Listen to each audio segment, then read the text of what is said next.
and gentlemen, and welcome back for another commentary.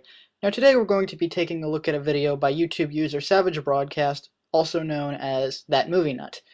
Now, Broadcast does not care for the Nostalgia Critic that much, as we're going to see in this video. What we're going to see is his commentary over the Nostalgia Critic's The Phantom review.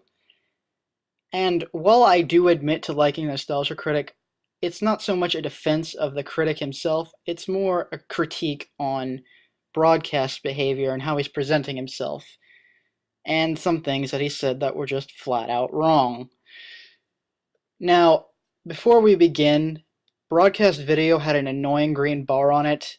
I'm willing to let it slide since he explained that he tried all he could to get rid of it, but I'm going to use my own video so you don't have to look at the annoying green bar. And Broadcast, that's pretty bad when I have to do the editing for you. That Movie Nut here with a commentary.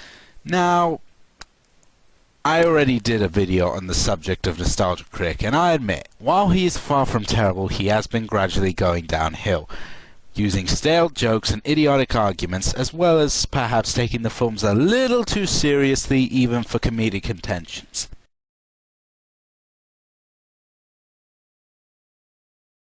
Gee, you know, when there are long audio issues like this, I tend to think that this is the result of somebody who didn't check their video and make sure it was okay. But maybe that's just me being silly, right? Rail of Doug's entire reviewing career. So I'm going to be the master of irony and use the Phantom as my avatar for this commentary. So what else is there to say, people? Grab your popcorn, sit down comfortably, and get ready to witness the most epic fail incarnate that is Nostalgia Critic's The Phantom review. Enjoy. Hello, I'm the Nostalgia Critic. I remember it so you don't have to. Let's talk about The Phantom. No, not that Phantom. Definitely not that Phantom. No, believe it or not, there's actually something far worse than Gerard Butler singing. Almost. Do I really have to do this? Oh boy. You know what, let's just get on with this. This is not going to be any less painful if we don't. This is the Billy Zane version. Hold on. What do you mean the Billy Zane version? Phantom of the Opera and the Phantom have nothing to do with each other. Perhaps you knew this, but you said it the wrong way. The Phantom was created by Lee Falk. The Phantom of the Opera was created by Gaston Leroux. Billy Zane is the name of the actor who played the Phantom in this film. And the critic knows there's no connection between Phantom of the Opera and the Phantom. It was just a joke. Based on the 1930s comic strip, 1930s comic strip? That's a little vague, isn't it, considering that he's a character with over 80 years of history and is still very popular in Sweden and Australia, I might add. Isn't that kind of like saying that Batman was a 1930s comic book character even though he's still around? And your point serves what purpose again? All the critic was doing was pointing out that the film was based on the original comics. Is there something so wrong with that? Phantom is a very old superhero that definitely shows its age. I mean, I could see this being made in the 50s or even the 30s, like when the comic strip came out. But how the hell does this look like a film from the 50s or the 30s? Critic, have you even watched a film from the 50s or the 30s? Because this looks nothing like those. Not just in terms of the film quality, but of the types of camera angle used and the types of special effects used. And as a joke, it wasn't funny either. Pay attention before you comment. All the critic was saying was that the original comics, what this movie was based on, had aged quite a bit. He was not saying that this looked like a 50s movie. Nor was he intending to make a joke. 90s? Hey, we bought a lot of shit during that decade, but this was really pushing it. Oh yeah, because Independence Day was completely logical compared to this. Yeah, okay, whatever. So, let's see why this purple sack of shit reaches all sorts of new blows. This is The Phantom. And now we will witness why this is perhaps your worst review ever, Douglas. So the movie, oddly enough, begins with this saying, for those who came in late, wouldn't that be better in the middle of the movie? It's an in-joke to the old serials where they would always recap at the beginning. If you were such a film buff, Doug, you would know this. All began a very long time ago. A small boy watched helplessly as his father was killed by the pirate leader, Kabai Singh. Oh yeah, because the way that Jack Napier smiled in Batman made it so not obvious that he was going to be the Joker, didn't it? Dude, what the hell are you talking about? The joke there was that the character's name sounds like Can I Sing? That's why the subtitle says I don't know, can you? It was a rimshot joke. What's this crap you're spewing about obvious villains? He jumped overboard and was washed ashore on a mysterious jungle island called Bengala. So yeah, it's your typical killed father revenge backstory. Except in this version, he's picked up by natives, who decide to give him a ring of unbelievable power. Why they give him this ring, I have no idea. But did nobody else want it? Nobody was interested in a ring of unbelievable power. You're seriously gonna ask for logic in a comic book film. And also, if you did any research into comics books, you would know that they gave him this because he saved the tribe from oppression at the hands of another tribe. A few minutes on Wikipedia or any kind of comic book site will show you that. And here is the beginning of Savage Broadcast's reoccurring flaw. Broadcast firmly believes that in order to critique a film, you need to know the source material. This, however, is insipid and redundant, as the source material isn't what's being reviewed. For example, if a film critic goes to review a Harry Potter movie, he doesn't need to have read the book because he's reviewing the film, not the book. Furthermore, if one has to do research in order to understand something in the movie, that in and of itself says that the movie is flawed. So long story short, the film never explaining why they give him the ring is a giant plot hole. I apologize for that long-winded explanation, but I felt the need to explain because from here on out you're going to hear Savage Broadcast try and use the same bullshit argument that the critic needs to do research and read the comics when the comics aren't what are being reviewed. And since he constantly repeats himself, rather than stopping and remarking why this comic argument is bullshit, I decided to just get it out of the way now, and from here on out, all you're going to see is a counter each time he brings it up. The only exception is when he says something that I feel is out of line or just stupid. Oh, come on, nobody wants a ring of unbelievable power? No. Nobody wants a ring of unbelievable power? No. Oh, hey, a washed-up white kid. Cut to years later as a band of thieves, I guess, kidnap this little boy to get them through the jungle to find a treasure skull. Well, now I get it. Turn the map around. You got it upside down, you big moron. If the map's upside down, then there ought to be a bridge up ahead. And all I see is more jungle. Oh, shit! Look out! The punchline! No sudden stops. What's the big idea? So they reach their destination as the kid is afraid to go any further. He says we can't go on. These woods are protected. Protected by who? Hamasi kuendelea mbili.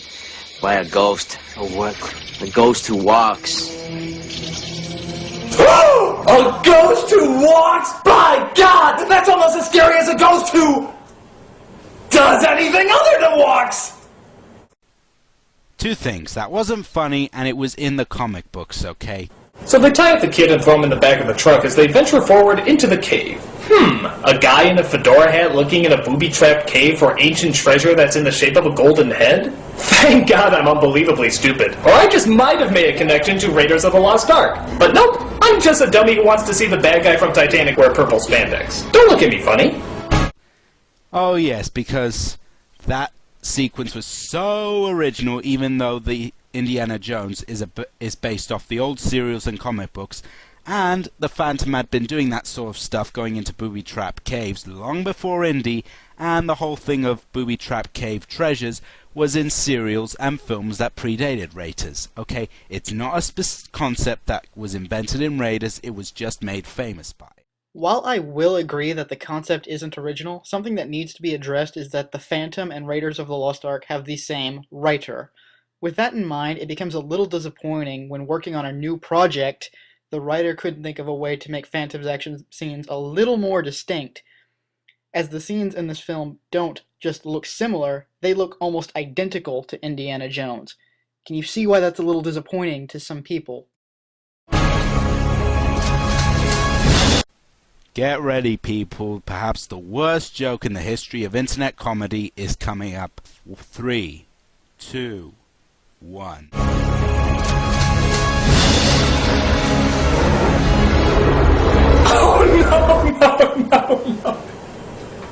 Is it any sillier than a man who dresses up as a bat? Or an alien who dresses up in red and blue spandex with a big S on the front? I'm sorry, it's the purple Hamburglar. I mean, how is anyone supposed to look at that and take it seriously?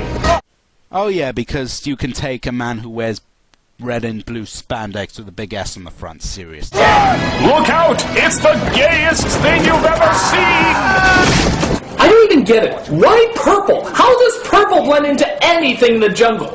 In fact, how does purple blend into anything, period? Actually, I think they did a survey recently asking Army recruits what was the best kind of camouflage. And their response was, not fucking purple. I just don't get it. I can't fucking get it.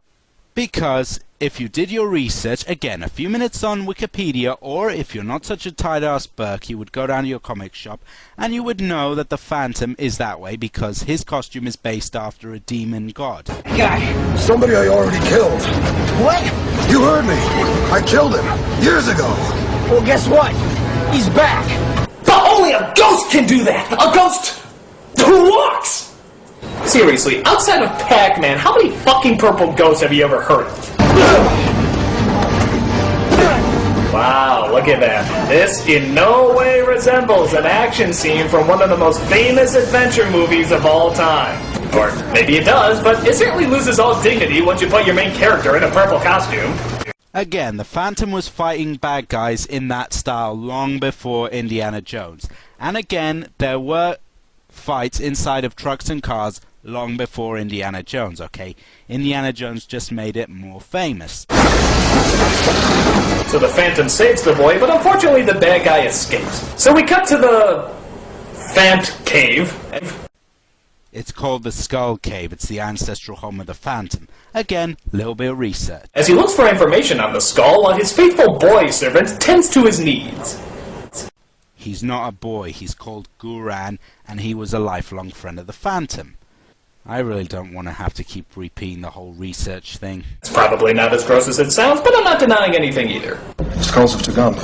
When placed together, the three skulls harness an energy 1,000 times greater than any force or high explosive known to man. For 4 centuries, there's been no trace of them. It's good as new.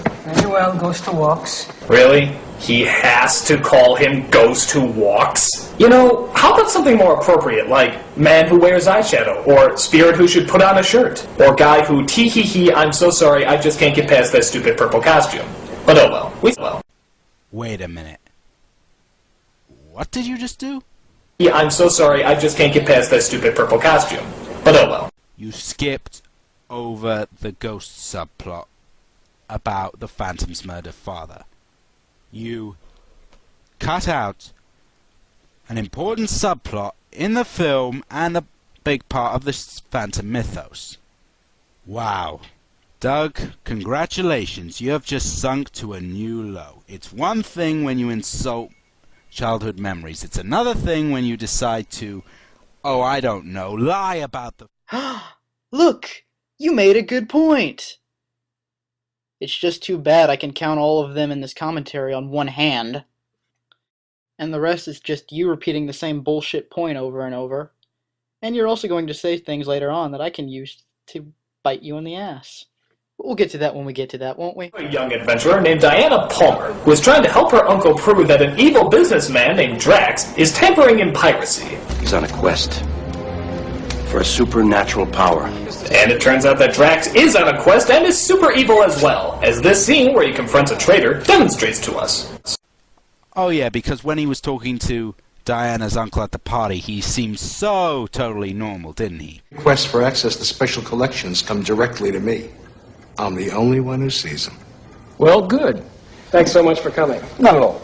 Oh, one more thing, if you don't mind. Your murder! I'd like your professional opinion on something under this microscope.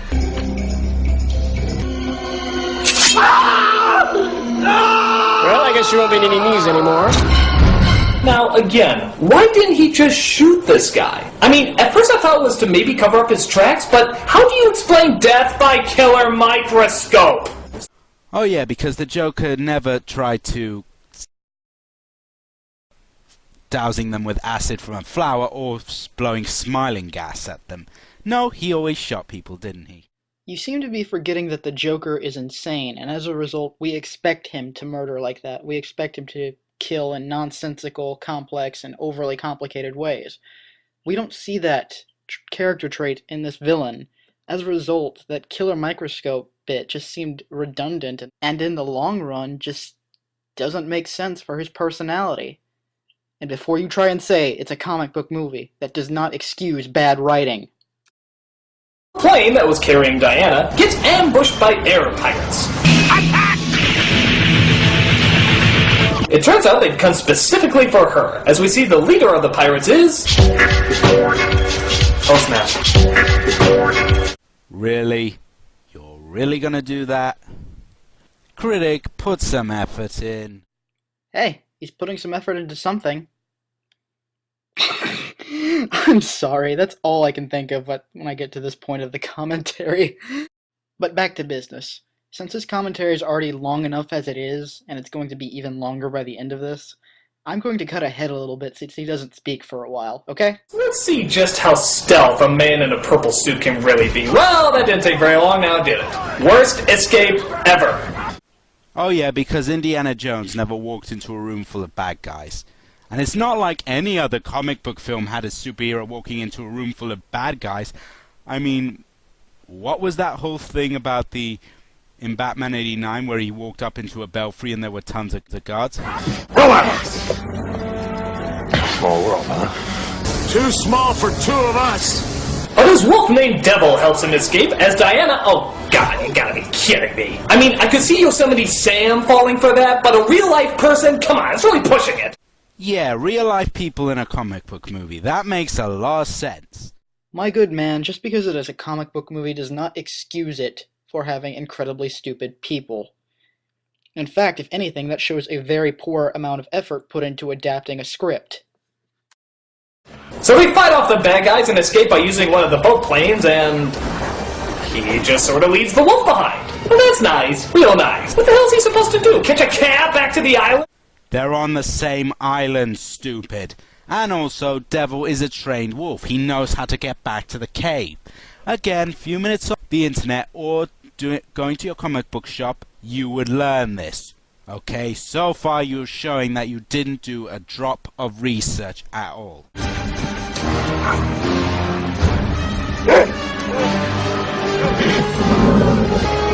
Well, that's nice. Thank you for destroying two childhood icons as well as perhaps two of the coolest animals in the history of comic books. Bravo, Critic, bravo. Oh, I don't know. I thought the joke was okay, especially because the film doesn't adequately explain and makes it look like he did leave the wolf behind.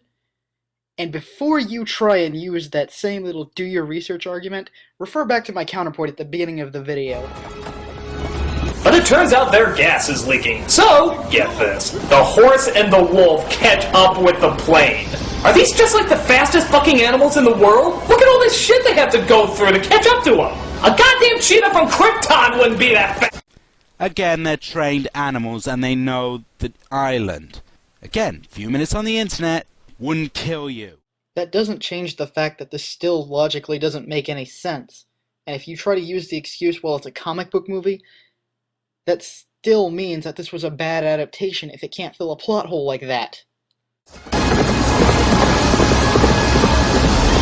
So long, Toots, you're on your own! I'm sure there's some flat area in the mountains you can land that thing, and... oh, you want to come with it? Yeah, that's cool.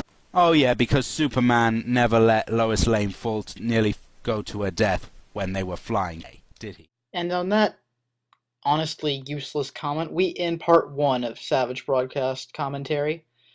And we still have a whole 15 minutes worth left. Well, no point delaying. Let's get started, shall we? And yes, to save time, I am cutting the intro, which was only about 5 seconds, but whatever. Let's go. And the car catches up with them too? Good lord, the Roadrunner on speed wouldn't be able to go as fast as these guys! Your blood must be made out of grounded up Jesse Owens! Oh yeah, because the Nazis in Indiana Jones never managed to catch up with Indy after he suddenly made a miraculous escape, did they? Thankfully, he comes across a helpful tribe that we'll never see again, as the Phantom tries to get Diana to safety.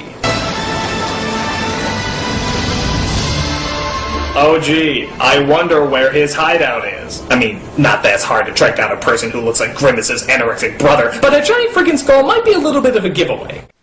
Oh yeah, because no one can figure out that Superman lives in a structure made out of giant icicles, could they? And no one could figure out that Batman lives in a cave that is right underneath Wayne Manor. Good Lord, Critic, you're really pushing the limits of credibility. You're complaining about things that are present in other films, and yet you don't complain about them, do you? Keep what he just said about the Critic not complaining about other films in mind. It's going to come back and bite him on the ass later. And before you pull the old card of, oh well, it's not the same thing, it is the same thing. So he meets up with his friend that we saw earlier as they try to figure out what's going on. Captain, I want you to take her back. Use every man at your disposal, give her all the protection she needs. I came here to do a job, and that's what I'm gonna do. Goodbye. Wait a second. Diana, nobody argues with the Phantom and wins. Mostly because the Phantom just runs away in the middle of the conversation. It's a cheap shot, but that's the Phantom. Oh yeah, because Batman and Superman never ran away in the middle of conversations, did they? So we see the Phantom go to New York. As it turns out, he has an alter ego named Kit, who of course Diana happened to know growing up. Again, it was in the comic books. Do your research before you make such a silly statement. They said... Now, I read about what happened. Are you alright? Oh, I'm fine. It started out bad, but it all turned out okay. I heard you were saved by a dashing, well-endowed purple man. Okay, I'm gonna bite you in the ass with your own logic, Critic. Okay, the purple joke was not funny the first time, wasn't funny the second time, wasn't funny the third time, and now for the fourth or fifth time, what is the answer? Oh yeah, it's not bloody funny! Okay, some jokes are one-trick horses. The purple joke was a one-trick horse, yet you're spreading out its corpse, and it just fails miserably. Again, if you hadn't lied about the story and used the ghost subplot, you could have filled in quite a few jokes. Two things. That wasn't really biting him in the ass, and two, I can do that gag as well. The first time you mentioned the research bit, it was a bullshit point. The second time you mentioned the research bit, it was a bullshit point. And by the 8th time you mentioned it, it was, what a shock, still a bullshit point. But more important things are going on, as it turns out Zeta Jones is working for Drax, as he divulges his evil plans to his business partners. There is opportunity in chaos. I give you the skull of Tuganda. This skull is one of 3. When all 3 skulls are united, they will produce a force more powerful than any army on Earth. The skulls will be ours, and all of the power that comes with them. Don't you think we should invest in munitions, seeing how there's a war brewing in Europe? Nope! Skulls! How about a public works program with government backing? Skulls! Nothing but skulls! Well, how about diversifying our portfolio Skulls! Skulls! Our entire financial future is completely skull-based! Now please be quiet! Oh yes, because the Nazis totally never went for a holy grail or a cursed ark full of demonic life-sucking ghosts, did they? And also this joke makes no sense historically, since this is 1936 and Hitler had as yet to become the big bad, the big menace that he ultimately became. This is going downhill at an unbelievable rate. I thought Chris Wars did horrible movie reviews, but this... Good God, all it is essentially a recycling of the same purple joke and making stupid points, comparing it to Indiana Jones, which of course you can pretty much say about any adventure film. You could say about The Mummy or National Treasure. Let's just continue. Yeah, this is wrong. Skulls, forces of darkness. This isn't right. What businessman would honestly question a supernatural treasure hunt for an evil skull that has demonic powers? Okay, Ray, that's how you feel about it. Boy, you know, for a guy who probably spent days putting together the mechanics of that killer microscope, I'm surprised he resorted to the most basic of means by throwing a sharp stick. Surely he could have rigged the curtains to eat him or something. I really hate repeating, but again, you're asking for logic in a comic book film, and if that was all a joke, it wasn't funny. And as I said, just because it's a comic book movie does not excuse it for having bad writing. The fact remains that the villain's personality changed. That is an example of bad writing. That is not excusable. I'm sorry. We can't have him decide he wants to kill in an overly complicated method one way and then use a simple method the next. He needs to pick a style. Stay it, Diana. You look great. You've not changed a bit. You just vanished, kid. I guess I did. Without a word, without a letter, not even a phone call. You just vanished like a phantom or a ghost who walks, if you will. And once again you lied about the story, because he actually does explain why he left. His dad got murdered and he had to go back to Bengala to assume the role of Phantom. Again, you broke the rule. So they find out that the second skull, coincidentally enough, is in a museum in New York. So the Phantom uses all his cunning secrecy and top secret ways to figure out a way to, okay, what is up with this guy? Superhero my ass! He couldn't cover up the fact that he was a superhero any more than Edward could cover up that he was a vampire! Oh yeah, because the weird, awkward behavior of Bruce Wayne in the first Batman movie totally covers up the fact that he is Batman, doesn't it? And while you're at it, why don't you ask why those glasses cover up the fact that Clark Kent is Superman? Oh boy. I think I've held on to my ace in the hole for long enough. Do you guys remember what he said earlier? Complaining about things that are present in other films, and yet you don't complain about them, do you?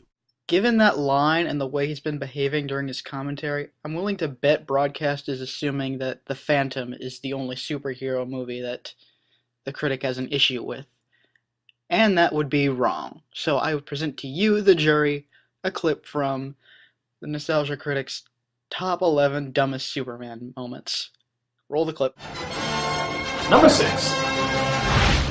Those stupid glasses. From which movie? All of them. How come nobody can ever see past them? Is it really that great a disguise? Look, there's even a scene where Lois takes off Clark's glasses, leaving him totally exposed. Somebody friggin' notice him! Okay, and now I'd like to present a clip from the beginning of that video. Now, for as good as these movies get and as bad as these movies get, they all have their fill of stupid moments. Now, I know they're supposed to be lighter and more friendly, but most of the time they just come off as logically idiotic. And here's another clip for good measure. Gee, is he gonna fly through the city side by side with her like the first one? You bet. Is he gonna support her with just his fingertips, which the laws of weight and mass totally says is impossible? You know it. Is he going to let her fall just so he can swoop down and save her? Well, it wouldn't be a complete ripoff if he didn't, would it? Do you see now, Broadcast? It's not just the Phantom he has an issue with. And you know, for somebody who kept preaching, do your research, do your research, do your research, you seem to have very minimal knowledge about this character's attitude towards these superhero movies.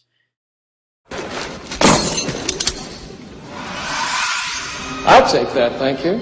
Oh, but I was so cautious. Museum security. Everything's under control. Listen, folks. Free cake and sandwiches are being served in the Hall of Nature. Cake and sandwiches? Well, gee, I sort of wanted to know about that whole glass-breaking thing. Me too, until he said cake and sandwiches, and now all I can think about is cake and sandwiches. Wow! So it turns out when the two skulls join together, they point out the location of the third skull. And thankfully, there just so happened to be a map in the room to point out the location. Which is good, because it doesn't look nearly as dramatic to see the skulls type out the direction on Google Maps. Just like there so happened to be a map in that underground room in Raiders of the Lost Ark. Again, this scene doesn't look the least bit like that other series of adventure movies. Hell, did they just have the same writer or something? Oh, holy shit, they did. I was just kidding! They really have the same writer? Well, that's really sad. What, did he really think that Indiana Jones would have been taken more seriously if he was dressed in the feces of Barney the dinosaur? Again, if you did any research, you would know Jeffrey Boehm did not create the Phantom, it was Lee Falk. And also, the Phantom uncovered mystical treasures long before Indiana Jones, so stop complaining about it. Danny, I'm going to borrow your quote. If we find flaws, we have every right to call them out. Just the same, this film has the same script writer, because I think the majority of us are smart enough to know it wasn't the original author, but that doesn't change the fact that this script writer didn't put any effort into making these fight scenes their own. Doesn't make sense. Oh well, Kid escapes and dresses up like the Phantom to save the day.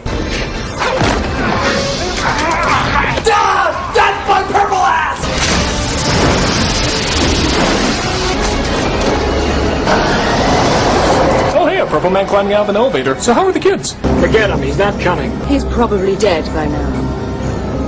What is wrong with you? Why are you so mean? Don't you care about anything? Like what? You figure it out. All right, everybody just shut up. That was a lame conversation. Once again, you cut out the whole thing with his dad. They had a nice little discussion about the nature of the Phantom's life and about what happened to his father. But of course, you cut out that subplot, so you had to cut out all references of him, that and the fact that the cabbie driver was actually not, while not a great character, was at least an entertaining one. So they stumble across the island of the Third Skull, where they find the ancient order of the Pirates of the Caribbean ride. The Seng Brotherhood were in the comics. Again, few minutes of research. Might you be? He is the great Cabbai Seng, leader of the Seng Brotherhood. As well as the Shang Tsung Brotherhood.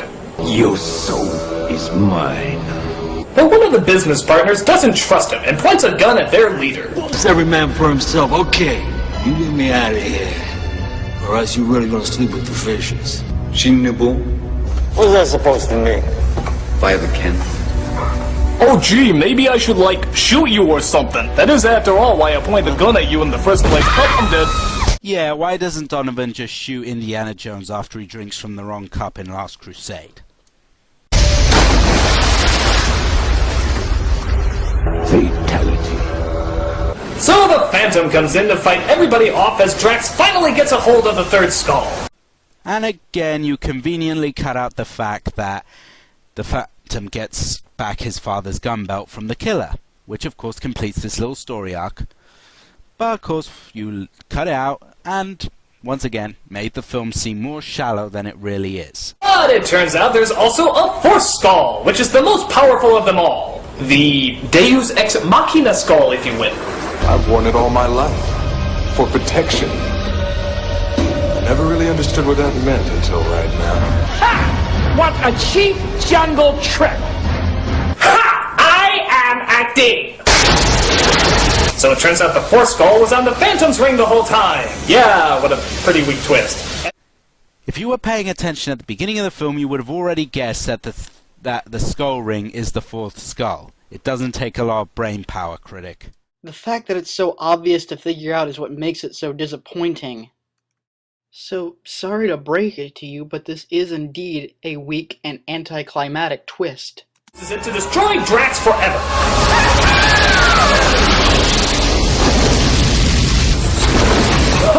What's up with all the explosions? Did the entire island just pass gas or something?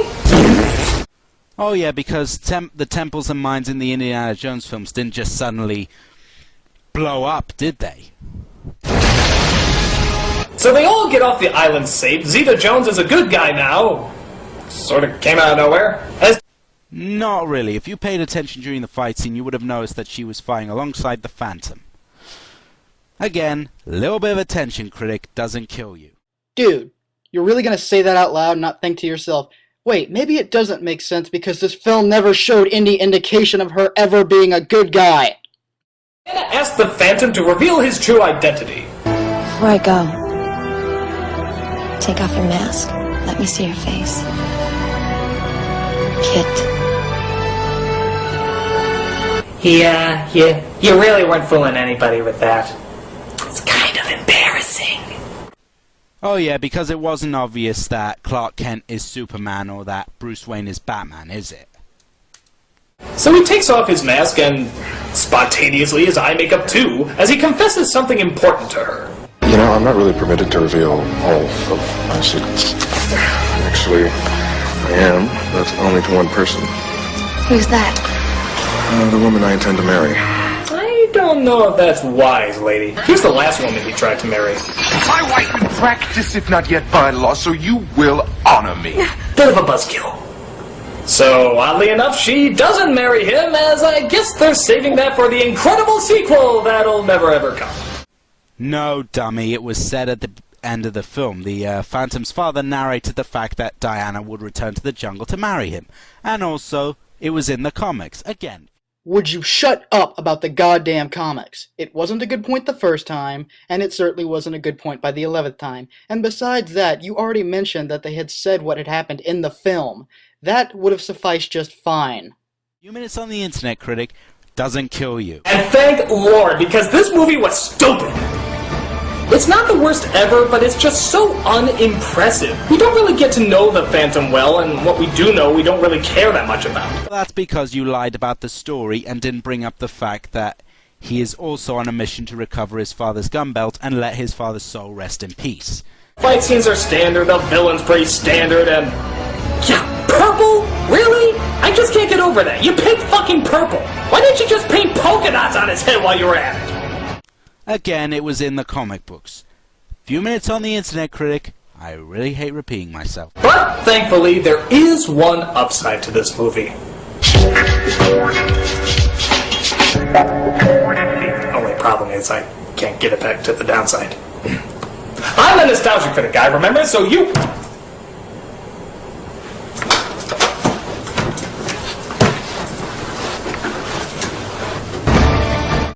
And well, people, that was the Nostalgia Critic's Phantom review, and holy damn, it's as bad as you've heard it is. I mean, why? Why was this review even made? He doesn't cover the action scenes, makes up completely ridiculous complaints against the film, which again, you could level against any other comic book or adventure film, and also he shows he did absolutely no research on the character, complaining about things which were in the original comic book. The Phantom by no means is a great film. Indeed, it does come off as a poor man's Indiana Jones, but I'll be damned, it's an entertaining film. It's what you call perfect Saturday afternoon entertainment. As the movie nut, I would give the film a bronze star. Well, that does it for this commentary. Thanks for watching, and goodbye, people. And that concludes Savage Broadcast Commentary. Now, the good news is, he had a handful of good points. The bad news is, he only had a handful of good points. The rest was him just using bullshit points like the research argument, which I explained at the beginning why that's a bad point, and saying things like the critics complaining about the Phantom and he doesn't do it in other films, when I showed that he does complain about other films being stupid. With that in mind, my commentary's just about finished, so, Film Conscience, is there anything the voices in your head would like to say? But we haven't even said 3 goddamn sentences about the movie that we're supposed to be reviewing. The book, too. We're not reviewing the fucking book! Thank you. And with that, I leave Savage Broadcast with this message. Learn that if you have to do research in order to understand a film, that should mean to you that the film is flawed, since it's supposed to be able to stand on its own, and it can't. With that said, this concludes my commentary, and as always, creative feedback is welcome, and if I missed a point, don't be afraid to say so. So, with all said and done, I will see you guys next commentary.